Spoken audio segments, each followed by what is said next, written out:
Hey, what's up, everybody? This is Rework, and today I want to go over the state of the game for April 3rd for Division 2. Now, that just happened today, and they do have a Reddit post outlining pretty much most of the information they went over. I might do a video going more into specifics of stuff they talked about, but for right now, this gives you a majority of the information you need to know, and there is quite a bit. So, state of the game, and the state of the game community manager or community developer Chris Jansler and 3C designer talked about the change that will be introduced to the Invasion Battle of DC update on Friday. So first, maintenance. The Invasion Battle of DC update will drop on Friday during the regular maintenance from 9:30 a.m. CET to 12:30 CET. This will last for about 3 hours. Then we have the first apparel event. With the Invasion Battle of DC, we will also get the first apparel event. The special event will last for 4 weeks from April 5th to May 2nd, where players can get special event caches. The special event caches can contain new outfits and other things like emotes, which I did show off in the stream. You can also get masks from these caches. So new masks, which we actually can see 2 of the masks right here, which look really cool, much more like tactical. This one kind of looks like it belongs to one of the other factions. Has like a nozzle on here, so it looks pretty cool. It's not like just kind of hunter masks. Everybody will get 1 special event cache for free in the first week if you log in before Thursday. Year 1 pass owners will get 3 additional free caches when they log in during the event. So that's 4 caches if you have the Year 1 pass. There will always be more ways to get free caches, like specific projects that you can finish. Special event caches do not have any duplicates. Now, they also show weapon skins right here. So there's a bunch of new weapon skins coming in. They look pretty cool. Like this one looks really, really nice, this red one right here. So a bunch of new skins, a bunch of new apparel stuff. That's all earnable in game, which everybody loves, to be able to earn the stuff in game and not have to pay for it. Announced bug fixes: when your crafting station is stuck on a lower world tier, that will be fixed. So basically, if you're in World Tier 4 and your crafting station is stuck in World Tier 3, stuff like that, you will get a sensitivity slider for when you zoom in. This is a big issue, especially with the signature sniper, where you would have, your normal sensitivity that you can control, then you zoom in on the sniper, and it's like 6 times your sensitivity, just going over like crazy. So glad they're fixing that. Field of view slider will also be added. This is a massive update. Field of view, especially on PC, is sorely needed. I'm glad they're adding it this quickly after launch. That's definitely something I'll be using. There will be many more bug fixes that will be listed in the patch notes, so that stuff will probably be on the 5th. Balancing changes with Invasion Battle of DC will also have the first balancing pass. Keep in mind, it is very early in the life cycle, so this is the first step in balancing to address some perks. There's also a lot of talk about PvP. This update will not focus specifically on PvP balance. This is something for a later date, but some of the small changes will, of course, impact PvP. The sniper M700 and the rifle MK17 will get a damage reduction. Crit damage and headshot damage will be lowered across all existing gear, so if you have equipment with these stats on it, they will be different when you log in on Friday. So basically just a crit and headshot damage reduction. Safeguard talent extra healing will get an internal cooldown, so it can't be up all the time. And demolition talent crisis response: when armor breaks, you replenish your ammo, will get an internal cooldown. So internal cooldown basically means it just has a cooldown that's not really shown until you can proc it again. Then we have skill changes. Sniper turret. Sniper turret has been reworked. You will now have a button above an enemy, and the turret will then shoot that NPC, and it will automatically track it. When you aim at the same NPC, you can also specifically control where the shot will go, headshot or weak points, etc. That should make the sniper more accessible. So basically, you can use a sniper turret much more easily. You can just press the keybind again when you're looking at somebody for the sniper to shoot it.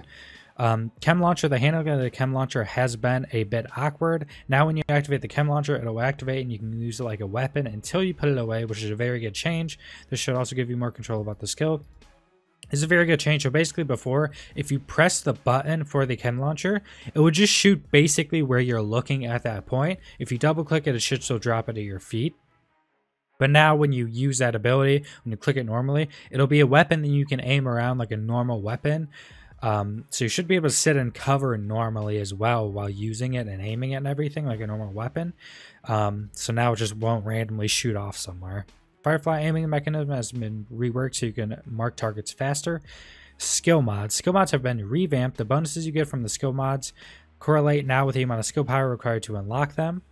They are now within the bounds of that skill power that you get on your gear, and also change the amount of skill power that you get on your gear. So when you have less skill power on your gear when you log in on Friday, don't panic. You'll be able to unlock a lot of mods that you could not. It says could before, but it's that you could not before. With these changes, skill builds become a lot more viable. So basically what they're doing is a rebalance of skill power and skill mods. So they were saying that a lot of people most likely have lower skill power when they log in with the gear they currently have on when they log in after this goes through, but that they'll be able to use a lot more mods that they weren't able to use before because they were locked behind skill power. Skill power was broken the entire time. That's why skill builds really weren't used that much.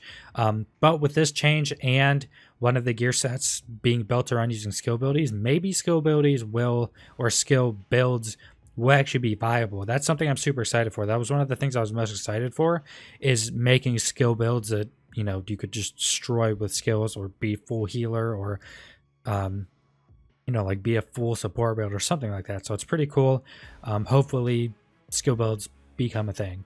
Weapon mods changes. As of now, the weapon mods always have a positive and a negative aspect on them, but that meant that was designed as a reward for missions. Activities could also be a very negative effect on your build. That is why the weapon mods have been revamped. All weapon mods get new values, new positives, more in line with what they do in real life. So, you know, maybe a stock would give you more accuracy, or a grip would give you, you know, more stability, something like that. They also have lower values since they don't have their drawbacks anymore.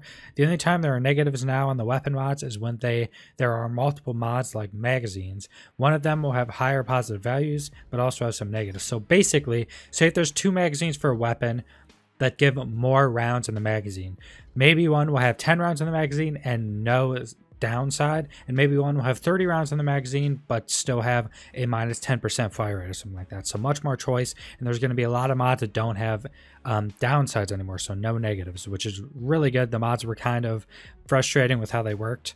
For every slot, there's a mod for every type of stat that has no negative values. So basically every mod slot, you'll be able to choose something that has no negative that affects whatever stat you want. So stability, accuracy, critical damage, critical chance, all that type of stuff.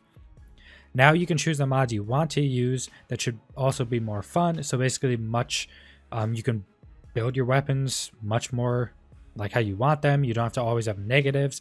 If you want more rounds in a magazine, but you don't want the minus 10% fire rate like 5.56 weapons have, maybe you'll have a little less rounds, but you won't lose that fire rate, all that type of stuff. Much more specific for builds, much more, you know, customizable for however you want to play.